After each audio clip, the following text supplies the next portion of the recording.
गोव्याची अर्थव्यवस्था ही मद्य आणि जुगार याच्यावरती अवलंबून आहे, त्या गोव्याचं भवितव्य आणखी काय उज्ज्वल होणार आहे असाही विचार हा मनात येतो.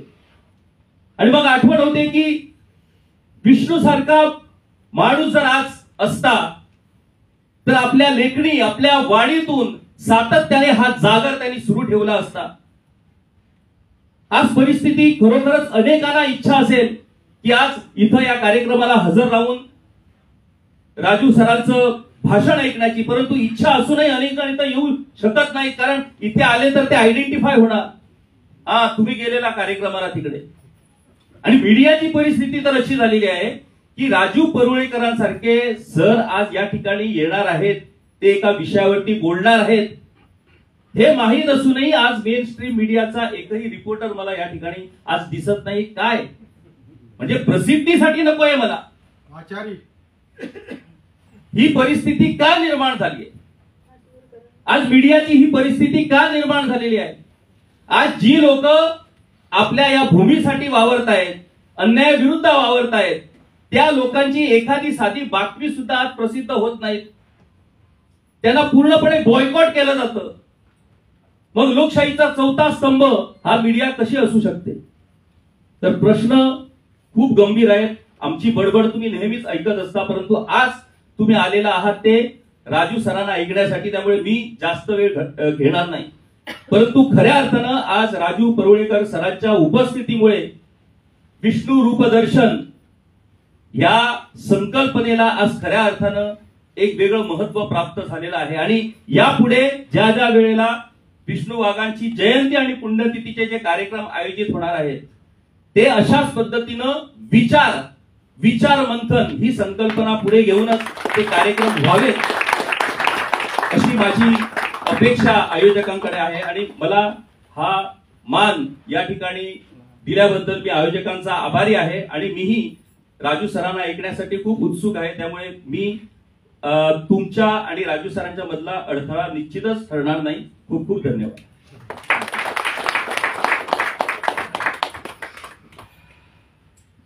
चढ देव बरें करूं सर. ज्या खिणाची आमी सगळे वाट पळयतात तो खीण म्हळ्यार आमच्या मुखेल सोयऱ्यांचे उलप. हांवूय बीन तुमचे मदलो एक अडथळो जावंक सोदना.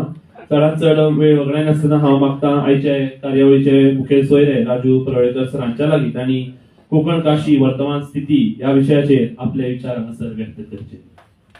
सगळ्या लागीं मागतां एका ताळयो घेवची.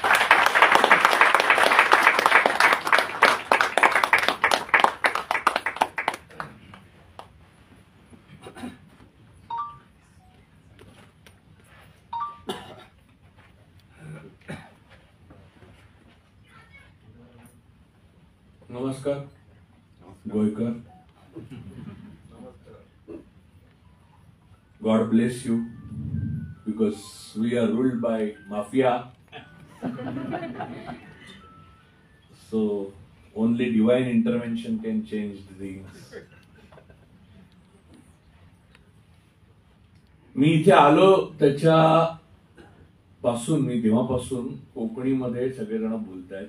माझी आई कोकणी होती, कोकणी बोलायची. तिची शांतादुर्गा देवी तिचं कुलदैवत, तिच्याकडनं मी जास्त शिकलो असतो कोकणी तर बरं झालं असतं असं आज वाटतंय. गंमत म्हणजे गोव्याचा अजून एक, म्हणजे मी हे मोदींसारखं बोलत नाहीये, माझा आणि गोव्यांचा जुना संबंध आहे. तर आपला म्हणाल की हल्ली अशी पद्धत आली आहे जिथे तिथे आपला संबंध सांगायचा. पण ही गोष्ट खरी आहे, कारण माझी आई 2006 साली गेली, पण माझं सगळं लहानपण वेंगुर्ल्यात गेलं, फार काही दूर नाही. तर मी पहिलं राजकीय भाषण जे पाहिलं ऐकलं ते माझ्या आईच्या मैत्रिणीचं ऐकलं, आणि ते तिच्या महिला मंडळात होतं, आणि ते होत्या शशिकला बांदोडकर, गोव्याच्या काकोडकर, शशिकला काकोडकर, पहिल्या मुख्यमंत्री महिला. बरोबर, तो फोटो सुद्धा आमच्याकडे होता. हा, मूळ बांदोडकर, काय भाऊसाहेब बांदोडकरांची मुलगी. त्यामुळे आमच्या घरी त्यांचं येणं जाणं होतं. आणि आई उत्तम कोकणी बोलायची, पण आता मला विसरायला झालं नाही तर मी कोकणीतच बोललो असतो. जे तुम्हाला वाटेल ते मी ट्रान्सलेट करून इंग्रजीत सांगीन, आणि कोकणीत तू सांग, देव बरं करो. तर परिस्थिती आहे ही अशी आहे, मी माझ्या वयाच्या 5व्या वर्षापासून गोवा बघतोय. कारण माझं 7वी पर्यंत शिक्षण वेंगुर्ल्यात झालं, त्यामुळे आमचं येणं जाणं गोव्यातच असायचं कायम. आणि तेव्हाचा गोवा आणि आताचा गोवा याच्यात काही संबंधच नाही उरलेला. म्हणजे गेल्या 11 वर्षातली गोव्याची जी एक कथा आहे ती वेगळी, पण त्याच्या अगोदर सुद्धा क्रमाक्रमाने गोवे पण गमावताना मी स्वतः बघितलेलं आहे. म्हणजे इथे गोव्यात राहणारे तुम्ही, लढणारे तुम्ही, गोवेपणासाठी काम करणं. मी एक पॉइंट आलेला माझ्या आयुष्यात जेव्हा मी गोव्याचा व्हायची शक्यता होती. म्हणजे माझी मुलगी एकदम लहान होती आणि मला असा कंटाळा आला. म्हणजे मी असं कंटाळा आल्यावर काही करू शकतो, पण एक असा कंटाळा होता की इथे आमचा एक संजय ढवळीकर नावाचा मित्र होता. म्हणजे आहे तो, पण तेव्हा मित्र होता तो.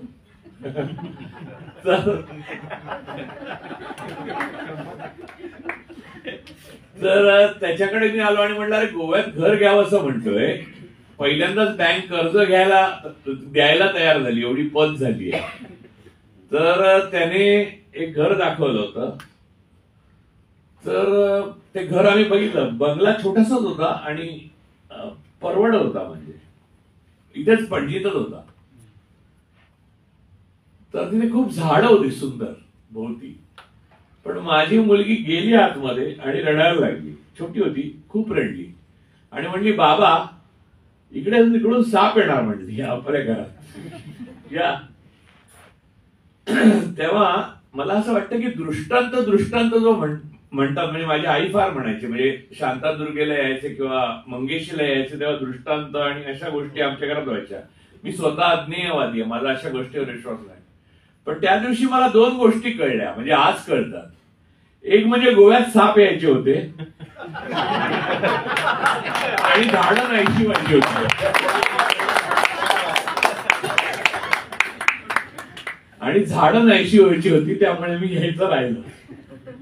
नाहीतर आज मी गोयकर म्हणून मला तुम्ही बोलवलंच नसतं. कारण इथलाच आहे, कायम बोलत असतो. आता गावकरी संपादक आहेत किंवा ते शंकरजी, त्याने त्या दिवशी रस्त्यावर आंदोलन केलं. माझ्यापेक्षा धाडशी आहे ते लोक, पण ते आपले इथलेच असल्यामुळे. कोकणात पण अशीच परिस्थिती आहे. कोकणातला धाडसी माणसाला मान नाही, तो मुंबईला गेला की त्याला मान मिळतो. भारतरत्न सगळी कोकणाला मिळालेली आहे खरं, महाराष्ट्रातली, पण ते सगळे मुंबईला गेल्यावर मिळालेली आहे किंवा पुण्याला. महर्षी कर्वे असो, डॉक्टर बाबासाहेब आंबेडकर असो, कोणी घ्या, म्हणजे काणे असो. तर हे वैशिष्ट्य राहिलेलं आहे. हे मी अशासाठी सांगितलं गोव्याच्या संदर्भात, कारण in spite of every resource, सगळं काही मिळून सुद्धा, खनिज संपत्ती, जंगल संपत्ती, मनुष्यबळ, सुंदर असा निसर्ग, समुद्र, हवामान, सगळं मिळून सुद्धा गोव्याला आणि गोव्याच्या माणसांना आपल्या आयुष्याचा उद्दिष्ट सापडलं नाही. मला मागे वळून बघताना सतत हे जाणवतं.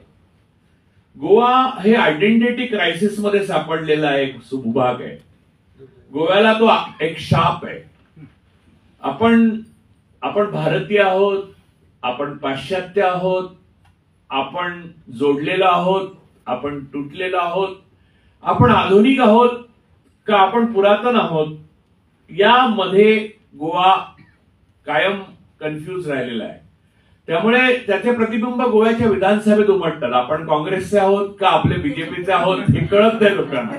आणि अचानक निवडणूक होऊन गेल्यावर काँग्रेसचे होतात ते बीजेपीत जातात आणि बीजेपीचे असलेले काँग्रेसमध्ये असतात. वर्षानुवर्ष मी बघतोय की निवडून दिला होता मी तेव्हा हा काँग्रेसचा होता, अचानक हा बीजेपीचा कसा आपल्या समोर आला. तर ते आयडेंटिटी क्रायसिस, आपण जे असतो तेच आपले प्रतिनिधी असतात. तो आयडेंटिटी क्रायसिसची लॅबोरेटरी आहे. भारताच्या 11 वर्षातल्या या आयडेंटिटी क्रायसिसची लॅबोरेटरी गोवा आहे. भारतामध्ये जे आज घडतंय 11 वर्ष गेले, जो आपल्या स्वतःच्या अस्तित्वासंदर्भातल्या शंका ज्या आपल्या मनात आपल्या आलेल्या आहेत, we are in existential crisis, India is in existential crisis. तर ते गोव्याने लॅबोरेटरी सुरू केली त्याची. ज्या पद्धतीने शिवसेनेचे लोक फोडून गेले त्या दिवशी लोक मला म्हणले, अरे गो काय पक्ष फुटला. म्हटलं हे गोव्यात लहानपणापासून होतोय. गोव्यात शिवसेना काय काँग्रेस पण फुटते म्हटलं, आणि अगदी अशीच फुटते. मला 2च चर्चिल माहिती आहेत, एक विन्स्टन चर्चिल आणि दुसरे आलेमाऊ चर्चिल. ते इतक्या पक्षात जाऊन आले होते, त्यांच्याविषयी मला कौतुकच वाटायचं. मला असं वाटायचं, आणि कित्येक वर्ष माझा असा समज होता की त्यांचं कुठचं तरी चरित्र मला मिळेल आणि वाचू शकेन मी, कारण एवढ्या थरारक आयुष्य जगलेल्या माणसाचं चरित्र वाचलं पाहिजे आपण.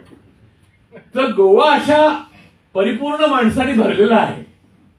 म्हणजे आज विष्णू सूर्या वाघ यांचे अत्यंत जवळचे कवी मित्र आणि माझे मित्र खूप साम्य, म्हणजे समान मित्र आमचे खूप आहेत आणि त्यांच्यावर जीव ओवाळून टाकणारी माणसं खूप आहेत. त्यांच्या कविता, त्यांची प्रतिभा, त्यांचा लढवय्येपणा, त्यांचं डुअर असणं. ही वॉज अ डुअर, म्हणजे त्यांना केल्याशिवाय शांत नाही वाटायचं. मी कविता लिहिली, मी माझं काम केलं, आता मी सदरा घालून दुसरीकडे निघालो, असं नाही करायचं. ते त्यांना केल्याशिवाय शांत नाही वाटायचं. आणि हे मी अनेक वर्ष माझ्या अनेक मित्रांच्याकडनं ऐकत आलेलो आहे, आजही ऐकतो अगदी. पण ही डुअर असणं जे आहे तो शाप आहे, आणि गोव्यासारख्या शहरात तो मोठा शाप आहे. कारण इथे कोण कोणाचं आहे हेच माहित नाहीये. आपण भारताच्या सध्याच्या we are facing deadliest crisis ever since independence. म्हणजे आपण स्वातंत्र्योत्तर काळातला सर्वात भयानक असा क्रायसिस आता फेस करतोय. पण हा क्रायसिस, हा जो संघर्ष आहे, तो गोव्याला जाणवला नाही स्वतःमध्ये असलेला. याचं कारण भारतामध्ये तो नव्हता, नाहीतर तो आत्ता जाणवतोय आपल्याला. समजून घ्या तुम्ही की बीजेपी एवढीच धोकादायक होती, पण ती गोव्यात वाटत नव्हती कारण भारतात नव्हती. सनातनचं ऑफिस जे आहे, जे टेररिस्ट ऑर्गनायझेशनचं हब आहे, भारतातल्या हिंदू टेररिझमचं केंद्र जे आहे ते गोव्यात आहे, सनातनचं ऑफिस. आणि याबाबत तुमच्या मनात खळबळ दुमत असण्याचं काही कारण नाही. आणि भिवून काही लोक आले नाही किंवा आयडेंटिफाय होऊ म्हणून आले नाही, तर आपण जन्मालाच आलो तेव्हा आयडेंटिफाय झालो, आणि त्यानंतर आधारला पॅन कार्ड, पॅन कार्डला वोटर कार्ड, वोटर कार्डला बँकेचं कार्ड, कार्डाला कार्ड, पोस्ट कार्ड, आंतरदेशीय कार्ड, सगळी कार्डच जोडतोय आपण.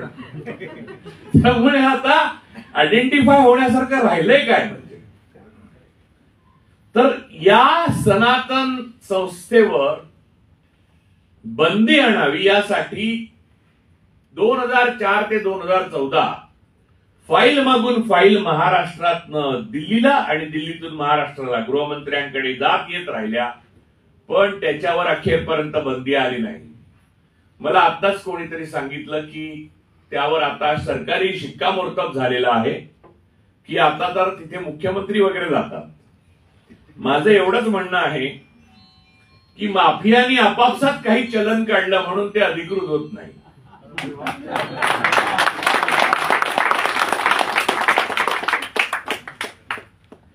या गोव्याच्या भूमीवर जो लढा दिला गेला पोर्तुगीजांच्या गुलामगिरी विरुद्ध,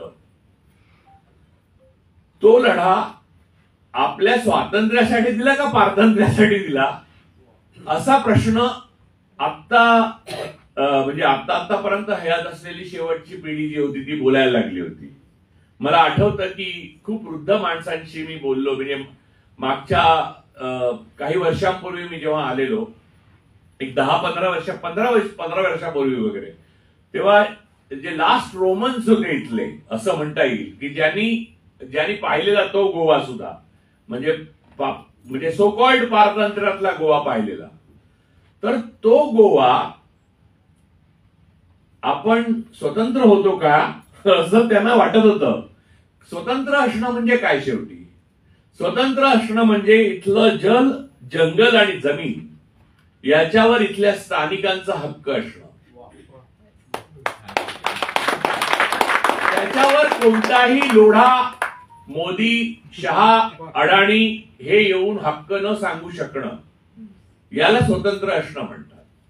मग त्या अडाणीचं नाव ईस्ट इंडिया कंपनी असलं, पोर्तुगीज सालदार असलं किंवा अजून काही असलं, त्याने काही फरक नाही पडत. गोवा पारतंत्र्यातून पारतंत्र्यात गेलेला मुलूक आहे.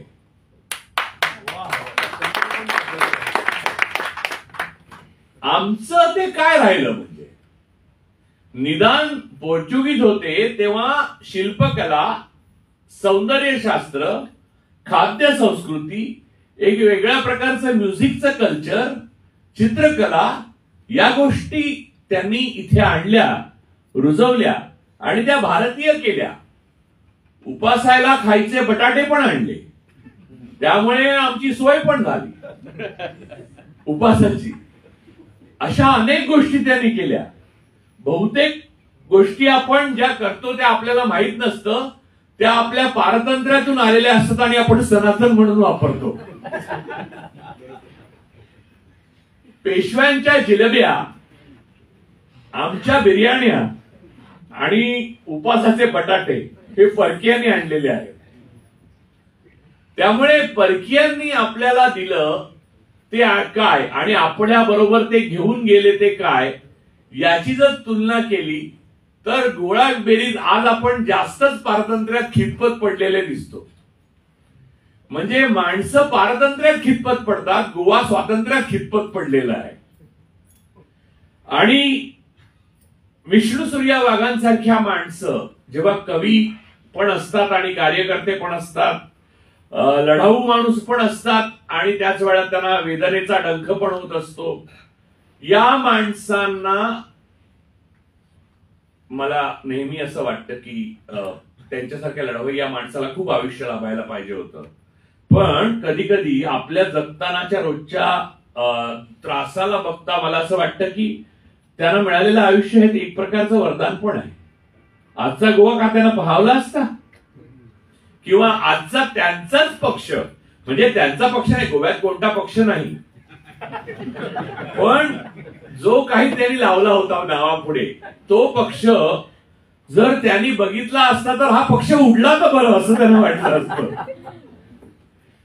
तर या प्रकारची परिस्थिती या भूमीमध्ये झालेली आहे. फार थोड्या लोकांना परदेशात सुद्धा, भारतात सुद्धा माहित नाही की सनातन सारखी टेररिस्ट ऑर्गनायझेशन गोव्यामध्ये आहे.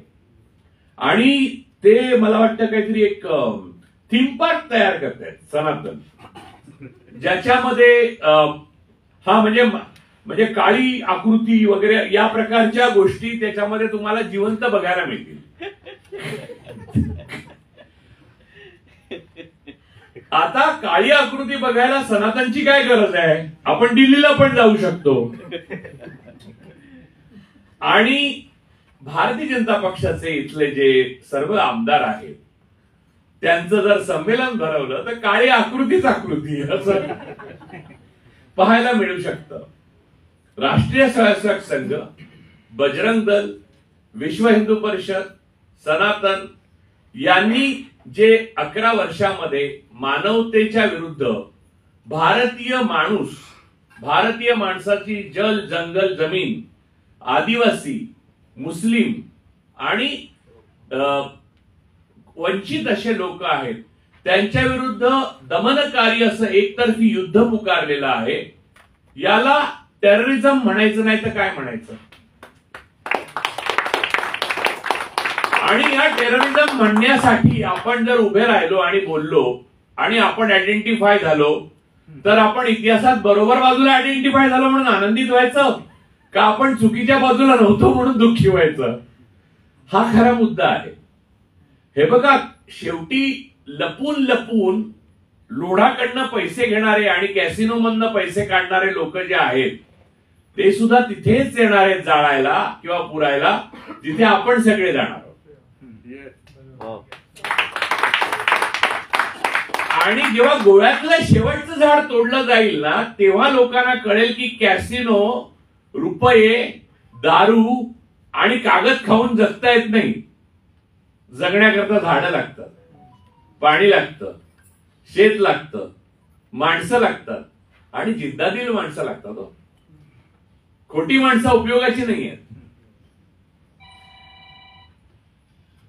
माझा पण नमस्कार सांगा.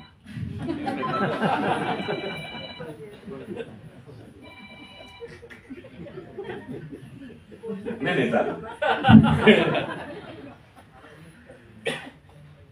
ते मी मध्ये एक इंटरव्ह्यू दिला होता, त्याच्यामध्ये असं हे झालं की मला एक मुलगा वर्गामध्ये खूप मारत असे आणि मी फार दुर्बल होतो, म्हणजे जसे आपण आज आहोत तसे.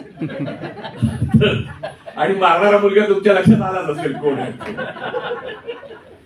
तर मला काहीच करता यायचं नाही त्याने, आणि तर मारताना काय करायचं, मला इथे मारायचं इथे.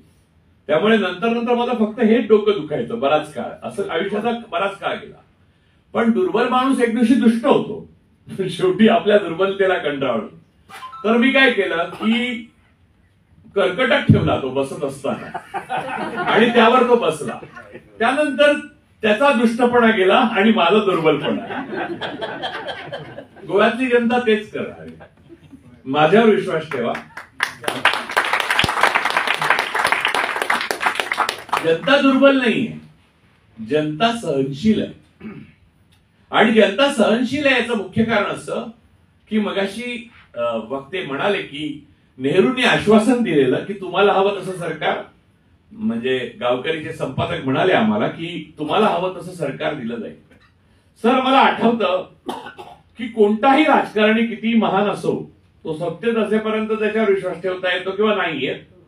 पण 93 साली बिल क्लिंटननी आश्वासन दिलेलं तुमच्याशी कोणी युद्ध करणार नाही युक्रेनला, आणि सगळी अण्वस्त्र काढून घेतली त्यांच्याकडनं. आज युक्रेनची काय परिस्थिती आहे बघा.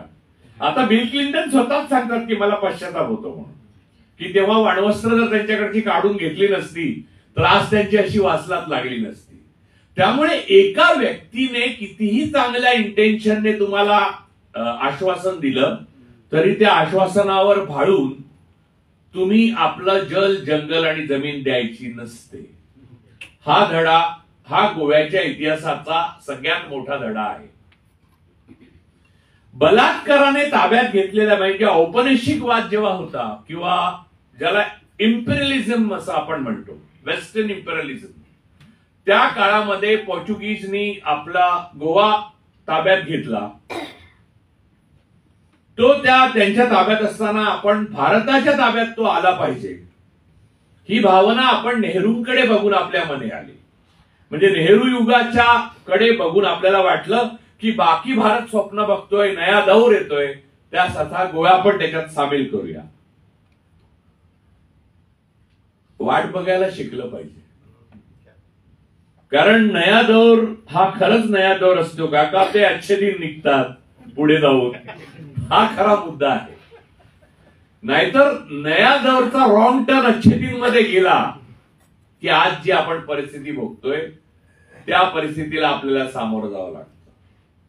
माझं म्हणणं हे आहे की ते शंकर आहेत ना, ते उघडे बसले होते ना त्या दिवशी ते रस्त्यावर, त्यांचा मी व्हिडिओ बघितला. असं नागरिकाला बसायला लागता कामा नये, कारण तो मालक आहे गोव्याचा आणि त्याचे नोकर आहेत ते आत बसले, आणि त्या नोकरांचे नातेवाईक आणि चेले चपाटे कॉन्ट्रॅक्ट घेत आहेत कॅसिनोची, दारूची, रस्त्याची, जे रस्ते ढासळत आहेत दुसऱ्या दिवशी, अर्थात पूल वगैरे, तर त्या सगळ्याची. या सगळ्याला जबाबदार कोण आहे? या सगळ्याला जबाबदार हु एम आय, मी कोण आहे, आपण कोण आहोत, याची जाणीव नसलेली गोवेकर जनता आहे. गोवेकर जनतेला हे माहित नाही की त्यांची ताकद काय आहे. मला आश्चर्य वाटतं की आम्ही पोर्तुगीजांना असे हरवले, असा मार खाल्ला.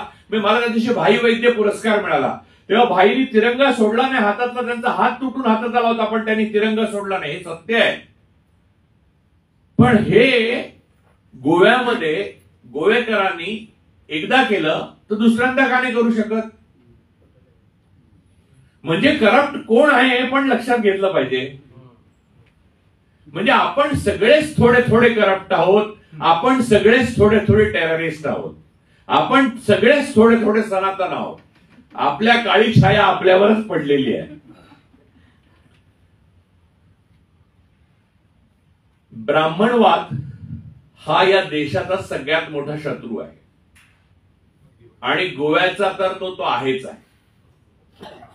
मूळ मुद्दा असा आहे, माझ्या लहानपणापासून मला एक असं सांगण्यात आलं होतं, म्हणजे मला देव, उपनिषद, वेद, पुराण, Bible, old testament, new testament हे सगळं वाचण्या अगोदरची गोष्ट आहे की विहिरीत पाव टाकले आणि गोव्यात लोकांना पाठवले. विहिरीत आटवण्यापेक्षा हे बरं होतं. मला असं वाटतं आणि पावच टाकले ना, विष तर नाही ना टाकलं. आणि ब्राह्मणांना कोणी थांबवलं होतं पाव टाकायला किंवा चपाती टाकायला? म्हणजे दुसऱ्याने पाव देऊ नये तुम्हाला, हा खरा मुद्दा आहे.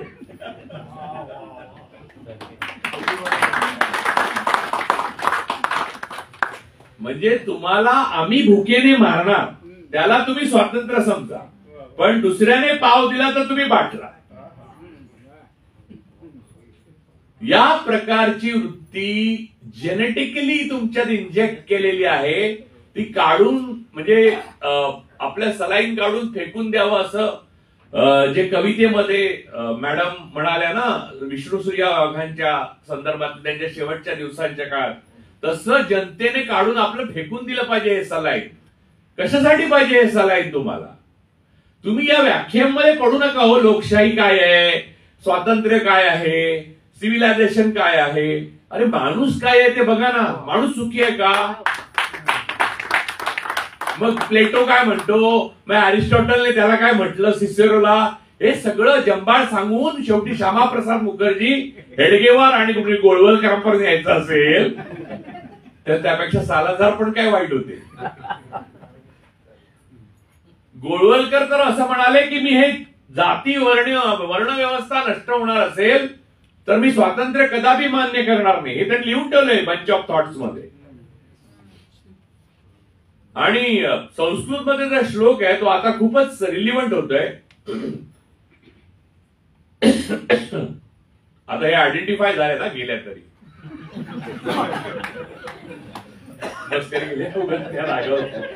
सॉरी, नाही तर बाहेर जाऊन तक्रार करतील.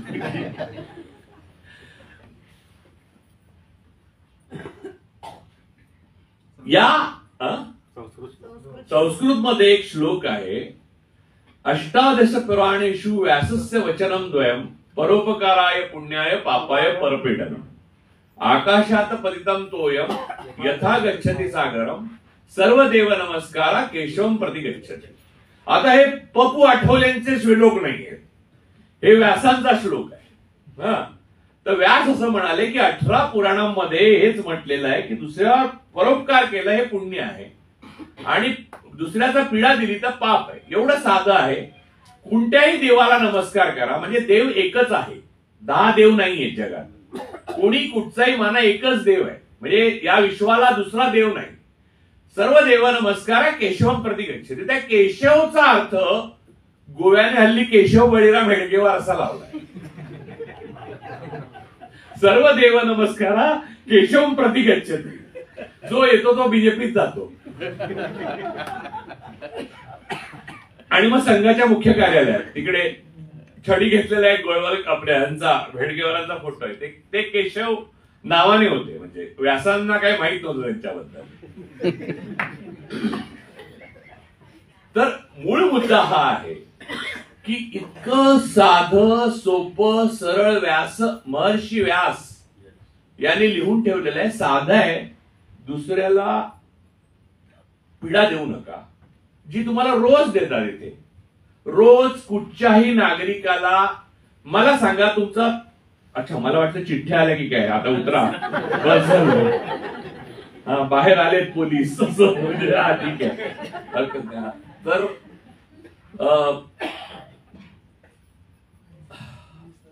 एवढ्या चिठ्ठ्या आल्या. तर एका साध्या गोष्टीचा तुम्ही विचार करा की गोव्याचा सुखांक म्हणजे हॅपीनेस इंडेक्स जर आपण बघितला तर आतापासून 20 वर्षापूर्वी किती होता आणि आता किती आहे. म्हणजे गोव्यात आल्यावर माणूस सुखी आहे असं वाटत, सुशेगाद असं आमची आई म्हणायची. तर सुशेगाद असणं हे गोव्याचं लक्षण होतं. आता आहे का? नाही. माणूस अंतरी दुःखी आहे, हल्लाय, अस्वस्थ आहे.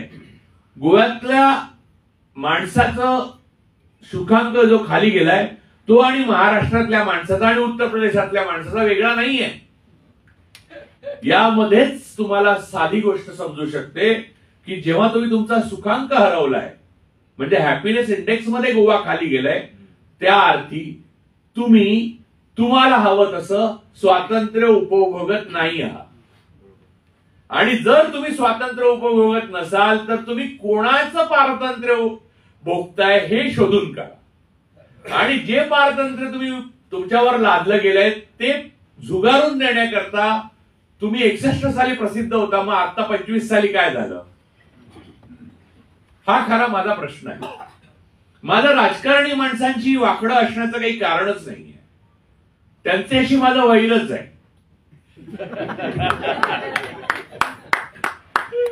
परंतु माझं सामान्य माणसांशी वाकडं आहे की ते आता परुळेकर फार सुंदर बोलले असं घरी जाऊन सांगायचं, सागुती आणि उकडा भात जेवायचा आणि झोपून जायचं. उद्यापासून परत तेच ते. हे जे आहे हे चक्र जोपर्यंत तुटत नाही, ते बघा तुमच्या कम्फर्ट झोन मधनं तुम्ही बाहेर येत नाही तोपर्यंत तुमचा खरा सुखांक तुम्हाला प्राप्त होणार नाही. तुम्ही जेवढे अनकम्फर्टेबल आहात हे स्वतःला जाणीव करून, काय होतं माणूस स्वतःला सतत ही जाणीव करू देतो की आपण बरे आहे, आज आज ठीक ठीक चाललंय, ठीक आहे, म्हणजे आपल्यापर्यंत आलेलं नाहीये. आता काय हे परुळेकर बोलले ना, त्यांना काही तेच करतील नंतर. हा, आपल्यापर्यंत नाही. मी नाही बोललो, हा मी नव्हतो, मी फक्त बघायला आलेलो, माझं काय, मला काय, मी तिकडे मागे बसलेलो, मागे मला बघितलं पण नाही कोण. हा, तर मग मला काय नाही. हा, तर हे जे आहे ना हे तोडा बरं. परुळेकरांना नाही स्वातंत्र्य मिळणार, स्वातंत्र्य मिळणार तेव्हा सगळ्यांना मिळणार, आणि नाही मिळालं तर कोणालाच नाही मिळणार. आणि माझ्या दरवाजावर आले तरी तुमच्याकडे पाठवणार सगळ्या. आता तुम्ही या टोळीचे सगळे घटक झालात. हा, आता हा कल्ट आहे. आता कल्ट मध्ये आतमध्ये येण्याचा मार्ग आहे, दरवाजा बंद केला. तर मूळ मुद्दा हा आहे, यातला विनोदाचा भाग सोडून द्या तुम्ही, पण लक्षात घ्या की माझ्या बरोबर उभं असण्याने तुम्हाला वीरप्पन बरोबर बसल्यासारखं वाटतंय का? तर तुम्ही अयोग्य जागी आलेले आहात, अयोग्य भाषणाला आलेले आहात. माझ्या बरोबर उभे असल्याने तुम्ही गोव्यातल्या वीरप्पनांच्या विरोधात उभे आहात असं वाटतं का? तर तुम्ही योग्य जागी आलेले आहात. गोव्याची नैसर्गिक संपत्ती, गोव्याचं सौंदर्य, गोव्याचं सुख, गोव्याचा आनंद, गोव्याची मंदिरं, गोव्याची चर्चेस, गोव्याचं प्राचीन वैभव जे पोर्तुगीजांनी आणलं, आपल्या लोकांनी आणलं, ऐतिहासिक आहे. फोंड्यापासून पणजीपासून गोव्याच्या सर्व भागात पसरलेलं आहे. हे सगळं वैभव जे आहे ते वैभव लुटणारे आजचे वीरप्पनच आहे. गोव्याचे वीरप्पन असंच हेडिंग त्यांना उद्यापासून दिलं पाहिजे अशी मी गावकरीच्या संपादकांना विनंती करतो. फार तर मिशी नसलेले वीरप्पन असं द्या.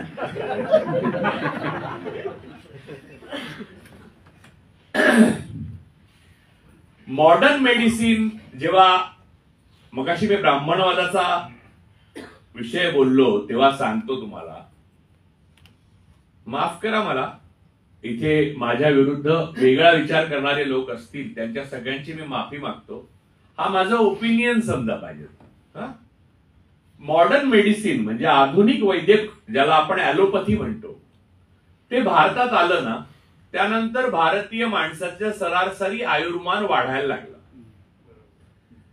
तोपर्यंत पेशवे 30-40 जायचे. चाटणं, उठणं, काढे, संकष्ट्या, एकादशण्या आणि मग ज्वर, अतिज्वर आणि मृत्यू. बरोबर. हे सगळं इंजेक्शन वगैरे आली, अँटीबायोटिक्स वगैरे, त्यानंतर बरं झालं. त्यामुळे आयुर्वेदिक डॉक्टर असं काही नसतं.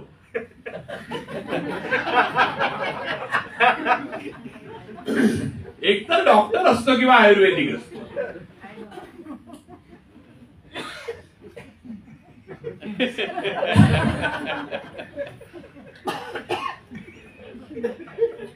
माझ्या आतापर्यंतच्या आयुष्यामध्ये मला 3दा कावीळ, 2दा तो कोविड म्हणजे ओमायक्रॉन आणि डेल्टा,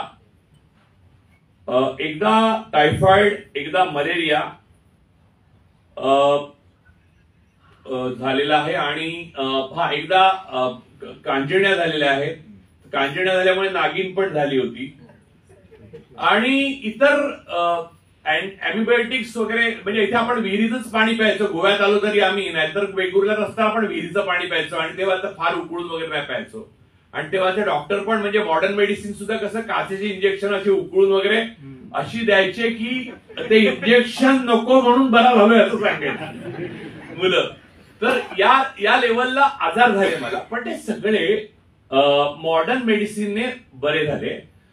माझ्यावर लागू पडलेलं आयुर्वेदिक औषध एकच ते म्हणजे एरंडेल. ते आम्ही आंबे खाल्ल्यावर जून मध्ये देण्यात येत असते आणि गोव्याला सध्या एरंडेलच दिलं जात आहे रोज. त्यामुळे गोव्यात परिस्थिती अशी आहे की एक विनोद आहे, सांगतो. म्हणजे तुम्हाला एका बोधकथेतनं कळेल की गोव्याची परिस्थिती काय. एक रुग्ण डॉक्टरकडे जातो आणि म्हणतो की डॉक्टर मला ते हे होत नाहीये, म्हणजे कॉन्स्टिपेशन झालंय, कॉन्स्टिपेशन, मी शौचाला होत नाहीये मला. डॉक्टर म्हणतात चांगलं आहे, हरकत नाही, म्हणजे काय आता काय असाध्य रोग नाहीये, तुला गोळ्या घे आणि बरा होशील. गोळ्या देतात. गोळ्या घेतल्या तरी बरा नाही. दुसऱ्या दिवशी परत म्हणतो काही फरक नाही. काय म्हणतो म्हणली, इंजेक्शन घे. इंजेक्शन देतात. दुसऱ्या दिवशी परत म्हणतो काही फरक नाही. आता म्हणतात तुला एरंडेलच दिलं पाहिजे, जरी ते मॉडर्न मेडिसिन मध्ये नसेल तरी दिलं पाहिजे. एरंडेल देतात. तिसऱ्या दिवशी तो परत येतो. म्हणतो डॉक्टर एरंडेल पण लागू नाही. करतोस काय तू? तो गोव्याचा नागरिक आहे. अरे मग हे घे पैसे, काहीतरी खाऊन घे, कारण तुझ्या वाटचे लोक खात आहेत. खाल्ल्याशिवाय कसं होणार? तर या बोधकथेतनं तुम्हाला कळू शकत असेल की तुमच्या वाट्याची संसाधनं दिवसा ढवळ्या दरोडा घालून कोणीतरी चोरतय आणि ते तुमचे मालक आहेत, राज्यकर्ते आहेत, ते तुमचे चालक आहेत, ते तुमचे धर्म काय म्हणतात ते संस्थापक आणि काय धर्मपीठाधीश आहेत वगैरे वगैरे. त्यांचे साखळदंड पहिल्यांदा तोडून टाका. हे भ्रामक ज्या कल्पना आहेत त्या पेशव्यांना दिल्या गेलेल्या चाटणा एवढ्याच भयानक आहेत. पेशव्या अत्यंत आपल्या राजवैद्यांकडनं श्रद्धेने चाटण खायचे, तेवढ्याच श्रद्धेने गोवेकर टॅक्स भरतोय. त्या चाटणाचा काहीही उपयोग नाही. राजयक्ष्म्याकडे जाणारच शेवटी ते सगळं प्रकरण. शेवटी पेशव्यांना व्हायचा टीबी आणि ते गेले माधवराव पेशवे. त्यांना काय काय केलं, म्हणजे कोणत्या कोणत्या प्रकारची औषध दिली त्याची वर्णन पण आहेत. अनेक बकरीमध्ये आणि अनेक पुस्तकांमध्ये वर्णन आहे.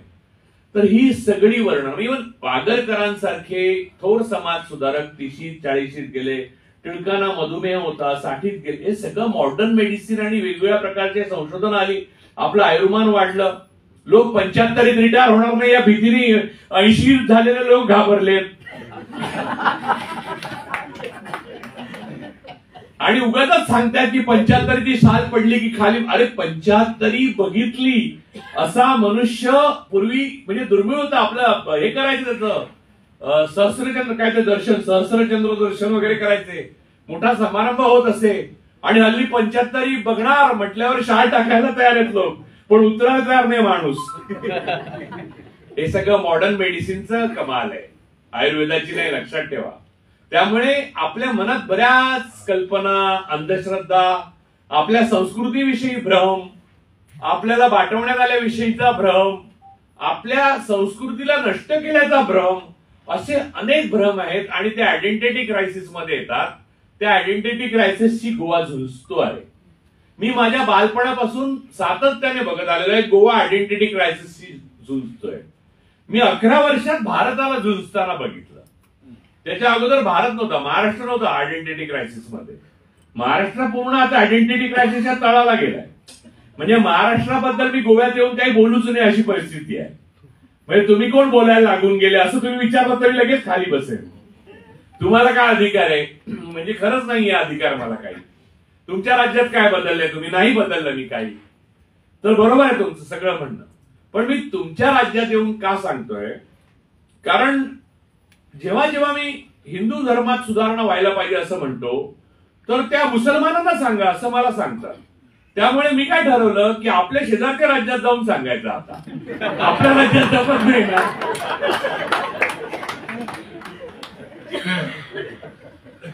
आपल्या राज्यात जे जमत नाही ते दुसऱ्या राज्यात सांगायला मी आता सुरुवात केलेली आहे. त्यामुळे ज्या राज्यात जमेल त्या राज्यात जमेल, हो की नाही? म्हणजे ज्या धर्मात सुधारणा होईल त्या होईल. बाकी शेवटी मला आशा आहे, असं जर मगाशी सर म्हणाले की मी 3 महिन्यात बदल होणार असं सांगितलं, ते त्यांनी ज्या वेगाने आणि ज्या तडफेने ते काम करतात ते 3 महिने अजून केलं पाहिजे म्हणून म्हटलं. 3 महिन्यांनी जर बदल झाला नाही आणि ते माझ्याकडे आले तर मी दुसरं चाटण देणार आहे. कारण मी पण आयुर्वेदिकच आहे. कारण मी तुमच्याहून वेगळा कसा असू शकतो? याच भागात माझं बालपण गेलं, इथेच मला मालवणी उत्तम येते, कारण माझ्या वडील मालवणी बोलत असत. कोकणी माझ्या आईला उत्तम येते, आईला मालवणी पण येत असे. पण ती एक वेगळी गोष्ट आहे.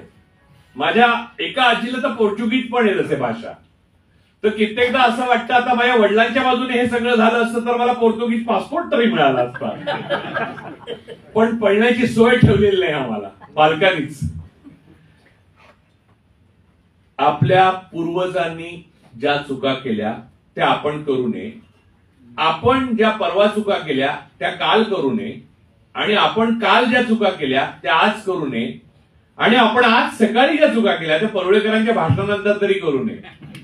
एवढीच विनंती मी आज विष्णू सूर्या वाघ यांच्या स्मृतीप्रित्यर्थ करतो. आणि मी जास्त वेळ तुमच्याशी बोलत नाही, याचं कारण यानंतरचं बोलणं म्हणजे कृतीच असलं पाहिजे. आणि इथे खूप कृतिशील लोक आहेत, मी फक्त बडबड्या आहे. बाकी मी पप्पू आठवलेच आहे या बाजूचा, असं समजा. तर पण असं समजू नका की त्यामुळे सत्ता बदल होणार नाही, कारण त्यांचीही संस्था उभी राहिली तशी आपलीही उभी राहू शकते. त्यामुळे भ्रममूलक असं काहीही नाकारायला जर शिकत असाल तुम्ही तर मलाही नाकारा, पण तुम्ही लढा. कारण जमीन तुमची आहे, जंगल तुमचं आहे, पाणी तुमचं आहे, रस्ते तुमचे आहेत, टॅक्स तुमचा आहे. अरे तुमचीच म्हणजे कसं आहे, एकदा मला आठवतं, एक नाव नाही घेत आता, पहिलं नाव मला घेता येईल का दुसरं पण तरी लक्षात येईल. एक मोठा कार्यकर्ता होता शिवसेनेचा त्या काळात. तो तिकीट वाटपाच्या वेळेला बाळासाहेब ठाकरे होते आणि तेव्हा शिवसेना एकदम जोरदार होती. तो तिकीट वाटपाच्या वेळेला 5-6 ट्रक भरून गेला बाळासाहेबांच्या बंगल्यावर मातोश्रीवर, आणि जिंदाबाद काय त्याचं नाव XYZ जिंदाबाद आणि बाळासाहेब ठाकरे जिंदाबाद, शिवसेना जिंदाबाद असं करत ते सगळे ओरडत राहिले. बाळासाहेबांनी त्यांचा तो आता बहादूरला विचारलं कोण आलाय, तो अबक आलाय, बबन आलाय. चला बबन नाव त्याचं, बबन नाव पक्क खरं आहे म्हणजे खोटं नाही, आडनाव नाही सांगणार आता फार नाही करायचं, नाही तर आडनाव पण सांगा. मग पुढे काय होतं काका, मग पुढे काय होतं करून हळूहळू असं नाही. तर माझ्या मुलीने लहान असताना इथे आलेली तेव्हा सेंट झेवियर्स अजून आहेत असं मी सांगितलं तर तिने पुढे काय होतं, मग पुढे काय होतं असेच आहेत ते पडलेले 300 वर्ष, आणि रात्री ती रडायला लागली म्हणजे सेंट झेवियर येत आहेत म्हणजे. त्यामुळे पुढे काय याची उत्तर न द्यायला मी तेव्हापासून शिकलो. तर तर त्या बबन आहे बबन खाली, तर बबन कशाला आलाय, तिकीट मागायला आलाय, वर बोलव त्याला म्हणले. तो बबन आला, खाली कोण आले म्हणले, साहेब ते आपले शिवसैनिक आहेत. अच्छा आपले, हा किती आहेत, 5 ट्रक आहेत. मग बाळासाहेब म्हणले अरे भोट टिंब टिंब टिंब टिंब, तू माझीच ताकद मला दाखवतोय, त्यांना आधी परत जायला सांग, ते माझे शिवसैनिक आहेत तुझे नाही. तर जनतेने समजून घ्यायला पाहिजे हे तुमचीच ताकद तुम्हाला दाखवतायत आणि तुम्ही भोंदल्यासारखे मागून फिरताय त्यांच्या. म्हणजे आंदोलन करण्याची गरजच नाही पडली पाहिजे, रस्ता आपल्या बापाचा आहे मिस्टर शंकर, तो रस्ता तुमच्या नावावर आहे. खड्डा पडला असला तरी आपल्याला का असं खड्डा पडला तर आपला नाही म्हणतो का आपण, नाही आपलं बाळ असेल थोडं लंगडं तर लंगडं आपलं आहे ना. तसे खड्डे पडलेले का होईना, रस्ते आपले आहेत, ते नीट करून त्यांच्याकडनं घेतले पाहिजेत ज्यांनी त्याच्यावर खड्डे पाडले. आणि यासाठी कृतीशिवाय दुसरा मार्ग नाही. आणि धर्म आणि ब्राह्मणवाद हा यामधला सर्वात मोठा अडथळा आहे. त्याला पूर्णपणे तुम्ही गाडून एकत्र होत नाही आणि गोयकरांची वज्रमूठ होत नाही तोपर्यंत गोवा मुक्तीचा खरा मार्ग तुम्हाला मिळणार नाही, एवढं सांगतो. आणि